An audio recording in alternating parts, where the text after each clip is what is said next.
thanks for coming to visit us at ZapMap. It's lovely to see you here. Pleasure. Good.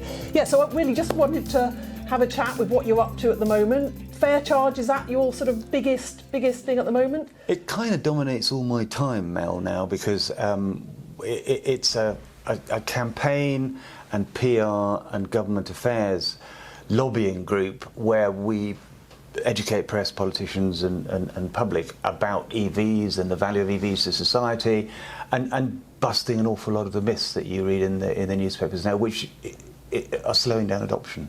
It is. It's frustrating, isn't it? And you've created this lovely booklet, yes, which is fab. Out of exasperation, because one day a man said to me, "Well, I'm not going to buy an EV because, you know, they throw the old batteries into the sea." And you just thought, where does this come from? So we had to go through all the... But it's had 35,000 downloads, so I think we're probably hitting a nerve. And people just want to know, you know, there's a huge body of people out there who are really frustrated because they don't know whether the stuff they read in the right-wing papers is true or not. Yeah, I mean, there's a real need just for some calm facts that people want to be able to absorb, and also for people in the industry as well to be able to refer to and be able to say, actually, why don't you look at this booklet? Yeah, we've had dealerships saying, gosh, I could do one of those in the showroom, because people come in saying, oh, I'd love an EV, but obviously you'd have to replace the battery in 5 years, or, you know, they just suddenly run out of charge on the motorway and things like that. So, you know, we'll do another reprint with even more myths and carry on the good fight. Yeah, brilliant. And so when you've been putting this together, what do you think is the biggest myth at the moment, or what's stopping consumers? Well, it's a load of them, really. I mean, I think the biggest myth is the fact that EVs catch fire more than combustion cars, which is just so manifestly untrue. I mean, the stat is you are 20 times more likely to have a fire in an ICE car than you are in an EV, and that's backed up in the Nordic countries, in Germany, in Europe, in America too. Then this really embedded, persistent myth that the battery will fail after 5 years. Yet, you know, you see Teslas with 350,000 miles on them. EV tyres cause pollution. There was one headline in one of the papers that said that the particulates from tyres on EVs are 1,850 times worse than the exhaust from a diesel vehicle, which is kind of counterintuitive, but you just don't know where this has come from. So again and again and again, we see these ones. The one about, you know, EVs wear out the roads because they're heavy. What, heavier than a 44-ton lorry? You know, or a tanker, or, you know, a bin lorry or a skip lorry, and they're just so entrenched now. And so, you know, people who don't drive EVs are telling us that we shouldn't drive EVs, and how does that work? You know, I mean, it is a little bit strange, isn't it? I mean, I've definitely seen more people challenging on these quite fundamental things, which actually we thought were, you know, had already been overcome. I mean, from ZapMap's point of view, we're very much charging is our thing, you know, public charging, and we do get a lot of people asking about charging. Are you finding that's a big thing on the myths, or are you finding it's more, you know, the batteries is the bigger deal? Or step one is the batteries? Step one is, I don't want an EV because of the following reasons. They're not talking to me about how do you charge it, because that would presume a level of interest. Yeah, okay. Whereas most people are going, no, I'm just going to leave it and carry on driving my diesel.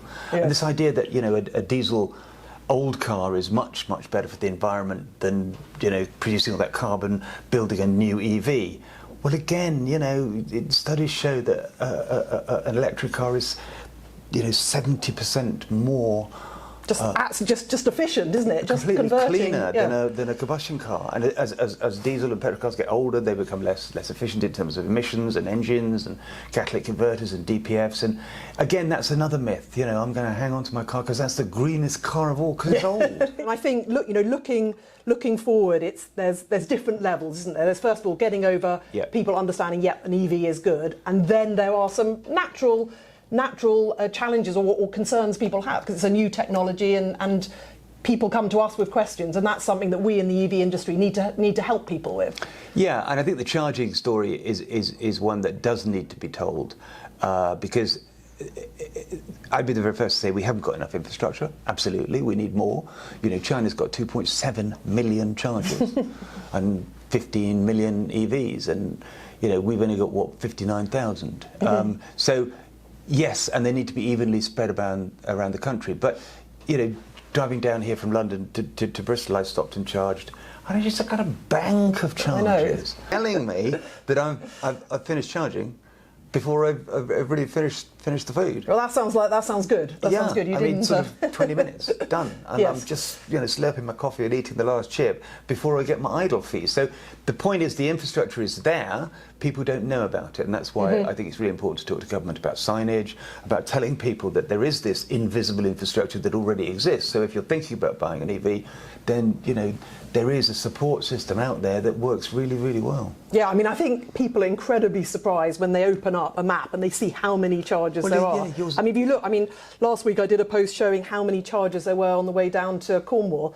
2 or 3 years ago, they were very few and far between, but now there are hundreds of these rapid chargers. Yeah, your Zap map of all the charges, it looks like a small arms target. Yeah. With all these It holes. does, doesn't it? I mean, there's so many of those around.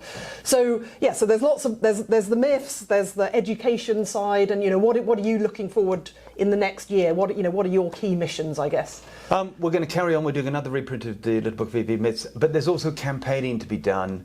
I'm still going to campaign with your help with the VAT, ask to get the VAT reduced from 20% to 5% in line with domestic charging. I'm confident eventually, I may grow old doing it, but we will get there. I mean, it just makes sense, though, doesn't it? I mean, it really isn't right that people who are not able to charge at home have to pay 20% VAT. I mean, it just doesn't work. Completely, and there are a number of very, very expert and respected voices who agree with us.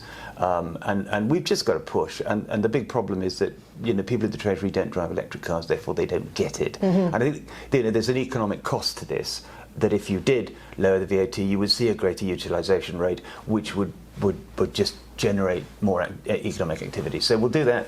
I'm also worried about Sadiq Khan's end of 2025 is going to take away the exemption on electric cars on the congestion charge. That's another one. That's not a good one. That needs a lot of I'm with you on that one. Absolutely. and just getting, you know, DFT and energy departments to just become a bit more active. I mean, the House of Commons Environment Committee said that, you know, government really does need to step up. Yeah, brilliant. Okay, well, lovely to speak to you, Quentin. Thanks for coming down to see us. Pleasure. And, you know, look forward to working with you. Likewise.